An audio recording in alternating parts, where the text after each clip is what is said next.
Hello, magandang umaga mga friends. Kumusta kayong lahat? Sana ay nasa mabuti kayong kalagayan. So 12:04 na pala ng madaling araw, March 1 na. So kahapon, February 28, hindi tayo nakapag video ng ating mga deliveries tsaka pick up, Pero bumiyahe pa rin tayo kahapon. Yun nga lang 10 o'clock tayo bumiyahe, hanggang 3 o'clock lang tayo bumiyahe. Kasi nga talagang dapat half day nga lang yung biyahe natin, kasi meron tayong aatinan na pulong tuwing Thursday. So hindi ko kinaya yung init, 3 o'clock umuwi ako, At dahil nararamdaman ko sumasakit na yung ulo ko, di na natin kinakaya yung init. Hindi katulad nung medyo mabata-bata pa tayo, kaya natin yung init, baliwala lang sa atin, Pero iba na talaga kapag medyo nagkakaedad na, medyo mahina na sa init yung ating katawan, Sabagay, hindi naman lahat, merong mga may edad kayang-kaya pa rin nila yung init, Pero sa atin hindi na natin talaga kaya. Kaya pag uwi ko kahapon ng mga bandang 3 o'clock, masakit na masakit yung ulo ko. So minom tayo ng tubig, konting tubig, unti-unti lang. Pagkatapos naglagay tayo ng ice pack, nilagay natin dito sa bumbunan, Ayun, medyo nakatulong naman siya, nawala yung bigat ng ulo natin.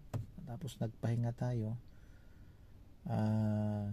Bandang gabi, mga 9 or mga bandang mag-11 o'clock ay dumaan kami ni Mrs. doon sa Divisoria, na malengke kami. Mamaya ipapakita ko sa inyo yung video, Tapos pakita ko na rin sa inyo yung video, yung mga biyahe ko, pero hindi na yung actual na biyahe kasi hindi na tayo nakapag-video kanina.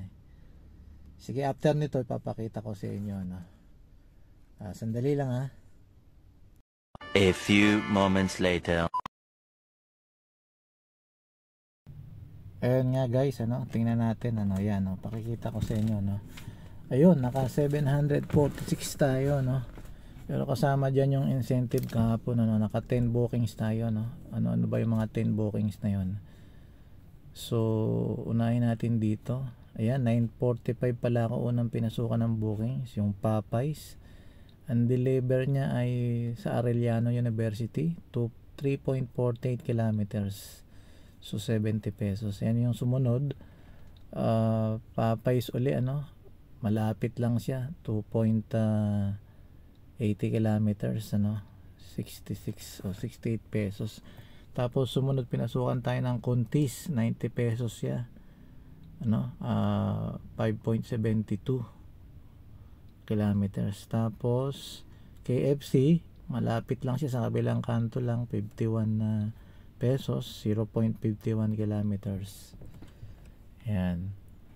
Tapos sumunod 12:40, 12:40 pinasukan tayo uli, Contis na naman. Tapos diyan lang sa kabilang kanto lang, Kalaw lang, Katapos ay yon, Contis na naman yung pumasok, sunod-sunod yung booking natin diyan, Doon sa may Elcano naman, Divisoria.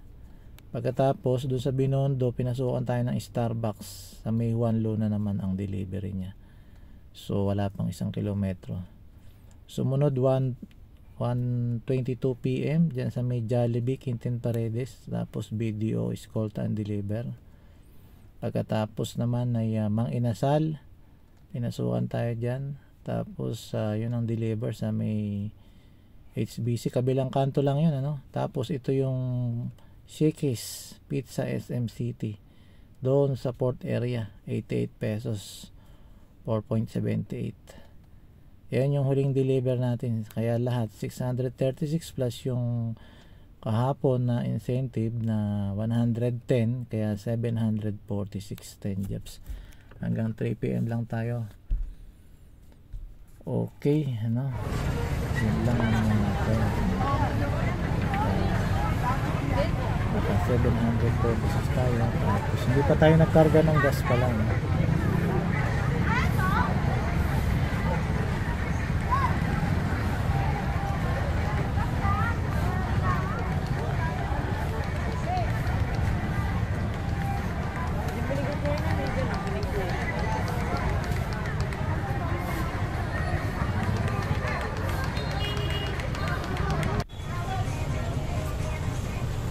guys, yung mga pinamalengke namin yung ganito din sa likod ng motor. Red side, yung kamatis, yung sibuyas, bawang, luya,